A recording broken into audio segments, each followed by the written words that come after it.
Have you ever sat by the window on a rainy afternoon with a warm cup of tea and found your mind wandering to someone you once loved?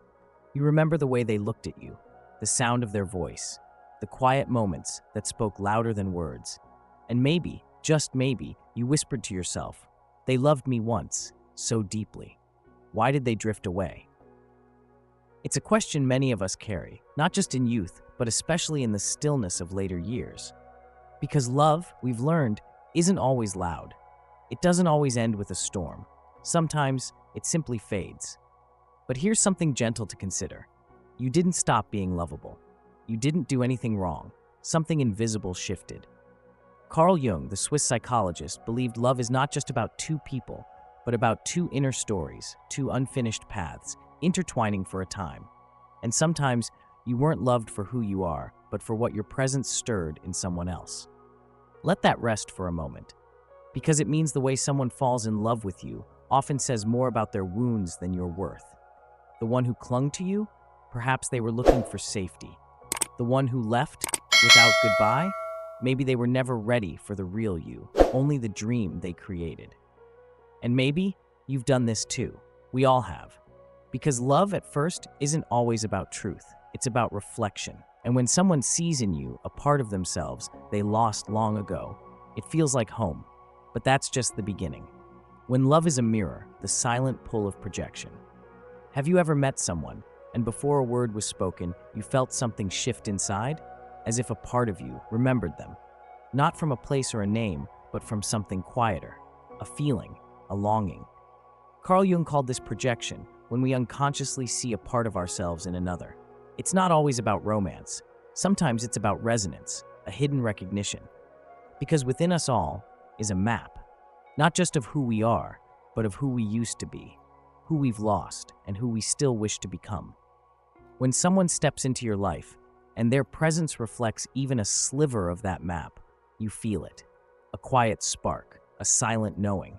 It might be the way they listen, or how they carry a certain kind of stillness, one that you've been missing. Or maybe it's their laughter, their gentleness, the way they look at the world with wonder. And suddenly you find yourself drawn in, not because they've done anything special, but because their presence has awakened something in you that's been waiting to rise. That's what projection does. It pulls us, not toward the person, but toward the version of ourselves we hope to reclaim. And that's why some people feel like home, even when you've just met. But it's also why, sometimes, love begins not with knowing someone, but with recognizing yourself in their eyes. So we ask gently, have you ever loved someone who reminded you of a part of yourself you had forgotten? If yes, you are not alone. And perhaps now it's time to turn inward, not to find another, but to reconnect with yourself. Take 10, maybe 30 quiet minutes. Sit in front of a mirror. No rush, no judgment. Just ask, have I truly loved myself yet? Because the more fully you love yourself, the more clearly others will feel that love too. And from there, everything changes. So perhaps tonight, when the house is quiet and the world outside has slowed, you might try something gentle. Stand before a mirror, not to fix anything, not to judge, just to see the face that has walked with you through every joy, every loss, every quiet morning and sleepless night. And as you look, don't rush, don't speak at first. Then when the moment feels right, say something soft to the person looking back. Thank you for staying. I'm still learning to love you. Or simply, I see you. I'm here. You might be surprised how much you've been waiting to hear those words. Because when love begins within, it no longer needs to chase or prove. It becomes a quiet presence, something others can feel without you saying a thing. And from that stillness, love returns, not as longing, but as recognition. Attraction of opposites. Have you ever noticed how sometimes what we say we want and what we're drawn to don't quite match? We might say we want someone calm and reliable, yet feel captivated by someone spontaneous, unpredictable. Or we think we're ready for a peaceful love, but deep down still carry the hunger for intensity, for sparks, for something wild. This happens because the mind and the heart don't always speak the same language. Carl Jung would say, there's the desire of the conscious self, and then there's the calling of the deeper psyche. Your outside self, the part that manages life, pays the bills, follows the plan, may want something stable. But your inner self, the one shaped by memories, unmet needs, silent dreams, might long for something else entirely. And when these two voices don't align, we feel torn. We chase relationships that confuse us. We love people who don't match our checklist, but stir something old, something aching. That's why some relationships feel because they are. What's needed then isn't to suppress one voice, but to unify them. To sit quietly with your true desires, not just the surface ones, but the ones rooted in memory, in longing, in truth. Ask yourself, what do I truly want? Not just in a partner, but in how I feel when I'm with them. Because the more your outer wishes and inner longings become aligned, the more peace you'll feel, and the more clearly love will find its way to you. The hidden image, what we've been searching for. Let us ask you something tender. Have you ever loved someone, and it felt less like a choice and more like a remembering? As if they matched a feeling you'd carried for years. A warmth, a voice, a presence you couldn't explain. Carl Jung believed that inside every man lives a quiet image of the feminine. He called it the anima, the ideal woman, shaped not by the world, but by memories of softness, kindness, and deep understanding.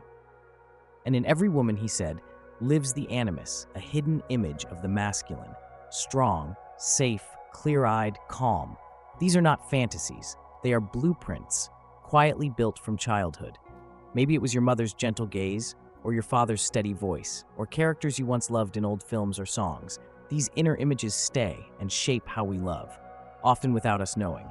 Now allow us to say something that perhaps not many have ever said to you.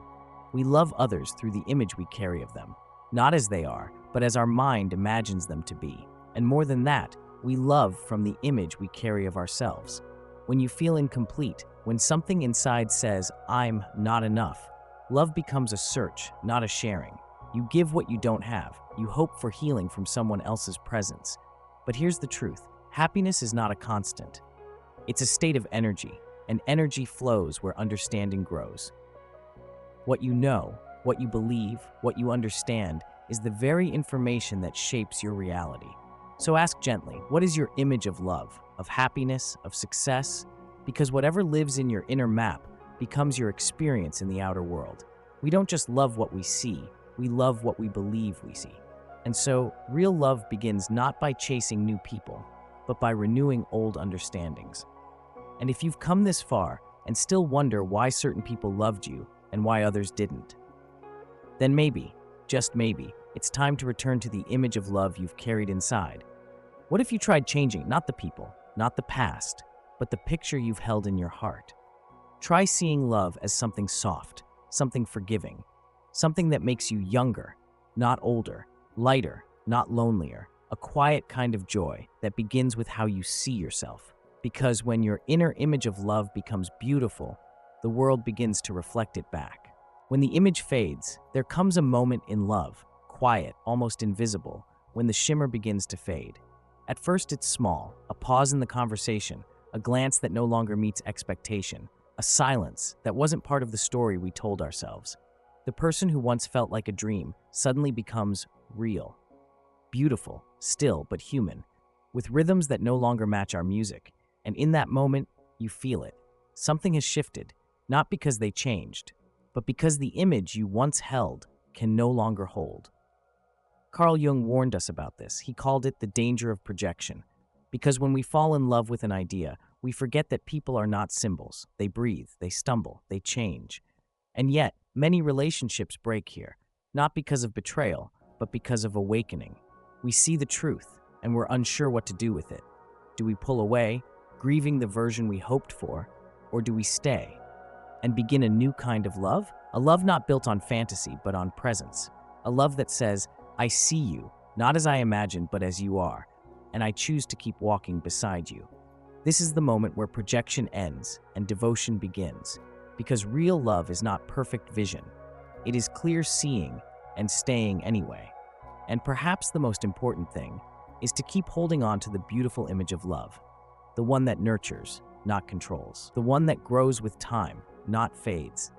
Remind yourself, again and again, of the love you desire, the kind that feels like two hands, gently intertwined, walking side by side through life's changing seasons.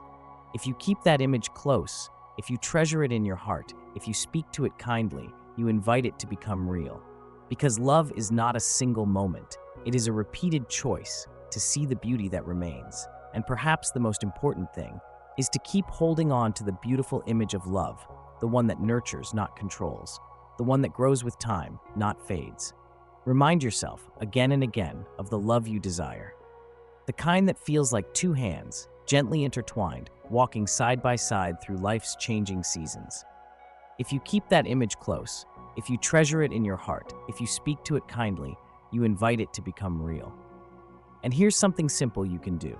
Tonight, even, sit quietly, take a breath, and write down every good thing you see in the person you love. Their kindness, their steadiness, the way they say your name, even the smallest things. Make those good things bigger in your heart, because the more you notice beauty, the more beauty you'll feel. And life will begin to feel beautiful too. Because love isn't just what they bring to you, it's also how you choose to see them, where love becomes healing. So maybe now you understand something deeper. That love was never just about finding someone who makes your heart race. It was about finding someone who helps your soul rest. And maybe that person wasn't perfect. Maybe they didn't stay. But still, they taught you something sacred. Because every person who walks through your heart leaves a footprint of meaning. Sometimes love is a mirror. Sometimes it's a lesson. Sometimes it's a quiet kind of medicine. And maybe, just maybe, the real gift of love was never just in being loved. It was in how love helped you see yourself more clearly. So before you rush into the next romance, pause, sit with your own heart, touch the parts of you that once felt invisible, and ask, have I truly loved myself yet? Not in loud affirmations, but in quiet forgiveness, in patient understanding, in deep respect. Because when you do, something beautiful begins to shift. You no longer chase what wounds you. You no longer try to become what others want. You start attracting differently. You walk with more light. You speak with more peace. You love with more truth. So yes, love others, but love yourself first. See the good in them, but also write down the good in you. Name it. Honor it. Let it grow. Because when love begins inside, what you give becomes lighter, and what you receive feels like home. And if you're still wondering, was I ever really loved? Ask this instead. Did I love in a way that made someone else feel seen, safe, and soft again? If yes, then that love mattered. It always will. Thank you for walking this journey with us. If something we shared today stayed in your heart, tell us in the comments. And if you're ready to walk deeper into understanding yourself, we invite you gently to stay a while. We're here, and you're not alone.